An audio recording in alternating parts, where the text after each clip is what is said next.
up, everybody? Professional wrestler Chris Wilde back with another video on Eagles News Now, along with my co-host, as always, Little Carson. And this following topic makes him want to drink. He's got his adult beverage ready and raring to go. I actually discussed this on my podcast earlier, 4133, an Eagles podcast, which can be found on Spotify. And it's something that I waited a couple weeks into free agency before I went on a rant about this. And it's basically, how come the Philadelphia Eagles are not giving Carson Wentz any help? If you know me and you follow my other videos, you know I'm a huge Carson Wentz guy. But all that aside, let's say that I'm not. You've got to admit, even the biggest Carson Wentz hater has got to admit that the Eagles are not doing much to help their quote-unquote franchise quarterback. Now look, I'm not saying that everything has to be perfect in order for this guy to succeed. As a matter of fact, it wasn't perfect last year and he succeeded, which is why maybe the Eagles are not going all in on getting him some great weapons. I just want to go back in time. I want to go back to his rookie year in 2016. The guys that he had around him were not very good. He still put up some decent numbers. We look at what he had at running back. He had Ryan Matthews, who Mr. Fumble. Darren Sproles was still good. And then he had Wendell Smallwood. I'm a Wendell Smallwood hater. I don't think much of him. At wide receiver, Nelson Aguilar, coming off a disappointing season. He was basically a major disappointment most of his time here in Philly, but we all know that. Jordan Matthews and Josh Huff. Gosh, you talk about some bad wideouts. And I believe that was the year Paul Turner was brought up from the practice squad that didn't do much either. He did still have Zach Ertz, pretty decent offensive line around him. I believe Alan Barbery was like a guard. That might have been the weakest part of that line. Obviously, again, Eagles have a pretty bad year. Wentz still put up numbers, still showed that a promise that he could be an elite quarterback. So what do? What do the Eagles do? Well, they want to put some weapons around Carson. So in 2017, they go out, they get Alshon Jeffrey, who decides to play in Philadelphia instead of Minnesota for less money to be able to play with a guy like Carson Wentz. They get Torrey Smith to follow up on the other side as receiver. This, of course, gives Nelson Aguilar let's see. I hate talking about Nelson Aguilar. I really don't want to trash this guy too much. Let's just say and put him in the slot where he does his best work. Let's do that. Okay. At running back, they bring in LeGarrette Blount, who just came off a Super Bowl win. You still have Darren Sproles, and then they trade for Jay Ajayi later on in the season. Tight end, again, still Zach Ertz, and a really good offensive line at that point.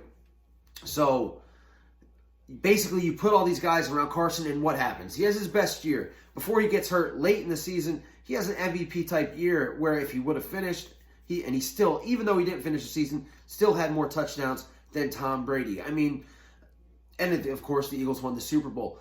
The Eagles winning the Super Bowl with Nick Foles might have been, it was a great thing for fans, an amazing time, an amazing year, an amazing memory. But for Carson Wentz himself, he now has the pressure of having to follow that up every year. And the Eagles are not doing him any help at all by not bringing anyone in. They've lost Halapuli. How do you say it again?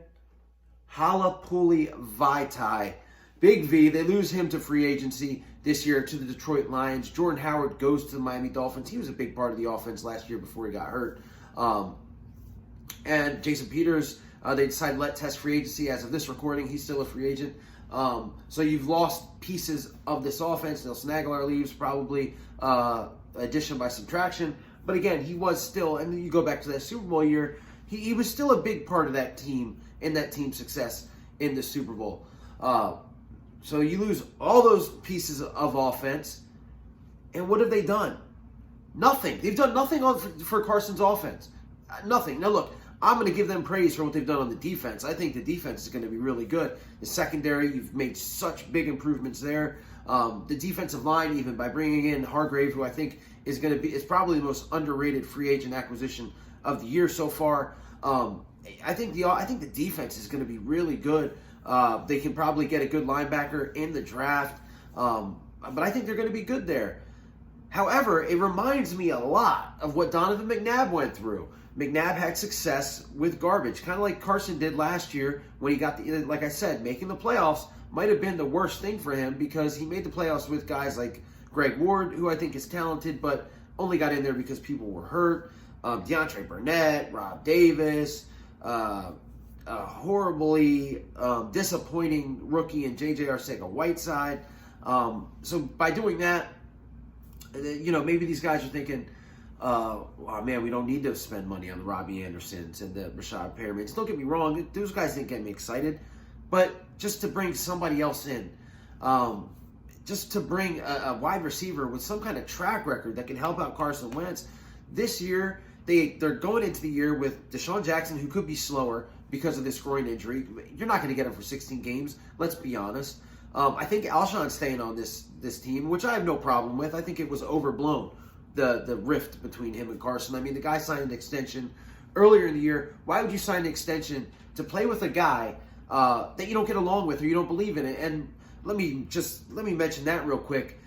What that does to a guy in a free agent year, like this year is going to be, if he plays this year, this would have been a year to play well. So next year he gets a bigger contract. Nelson Aguilar, his free agent year was last year. He played horribly. The Eagles paid him $9 million last year. He's getting paid like $1 million by the Raiders. I mean, huge pay cut because he was so bad.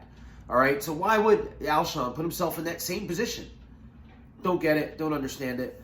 I don't think that there's as big a rift as there was. But let's say that him and Carson is good together. He's still not healthy. Who knows if he'll be ready even by September. So you're going in there with a guy, again, with all these issues. It's not healthy. And then you got Greg Ward and JJ, who knows how JJ Arcega-Whiteside is, if he's even a top-level wide receiver in the NFL or a starting wide receiver in the NFL. We don't know that yet because he was a rookie last year.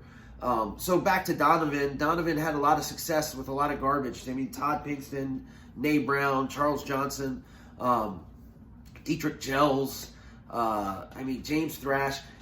His best year was when Andy Reid finally decided to bring in Terrell Owens. And if Terrell Owens and Donovan could get along, that thing didn't blow up. The Eagles might have won a Super Bowl before 2017. Let's get that straight. And I'm seeing the same thing with Carson. Like you haven't done anything. You haven't made a move to get some depth on this offensive line, which desperately needs it. You haven't brought in any wide receivers. You haven't brought in another running back. You're going to need another running back. You haven't done any of that. And if Howie Roseman is thinking that they can fill all those needs through the draft, I've got a major problem with that because when's the last time the Eagles drafted a good wide receiver? They just haven't. And even if you do draft 10 great wide receivers in this draft, or 8 with 8 picks, they're still not proven. It's still not a proven thing. You don't know what you're going to get out of them. You don't know what Henry Ruggs is going to be. You don't know what CeeDee Lamb's going to be, Jerry Jeudy. I mean, there's probably an 80% chance that those guys are good, but again, you just don't know, and you're going to have to move up to get one of those guys. So, I mean, drafting a guy in the second round like KJ Hamler or Denzel Mims, I don't know if that's going to work out like you think it's going to, but they've got to do something. Again, it's just very frustrating that they've done nothing this offseason to help out their offense at all.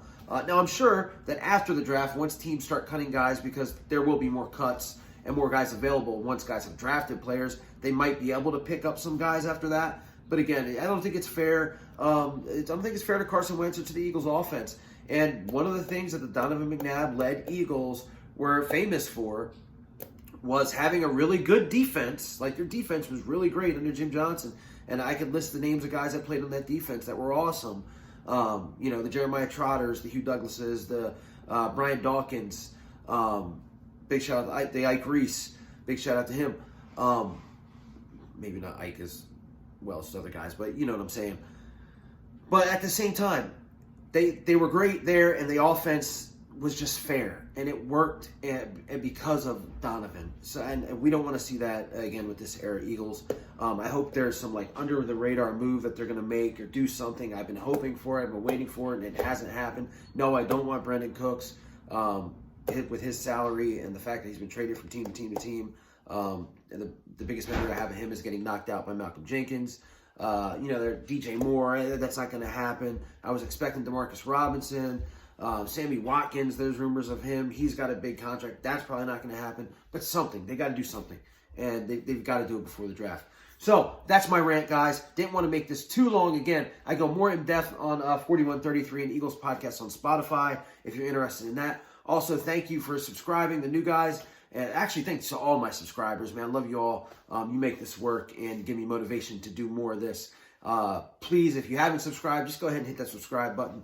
I'm not going to be blowing up your feed with tons of videos every day, but you are going to get some great content when it happens, and I'm going to keep you guys updated on rumors. So that's all for me. That's all for little Carson.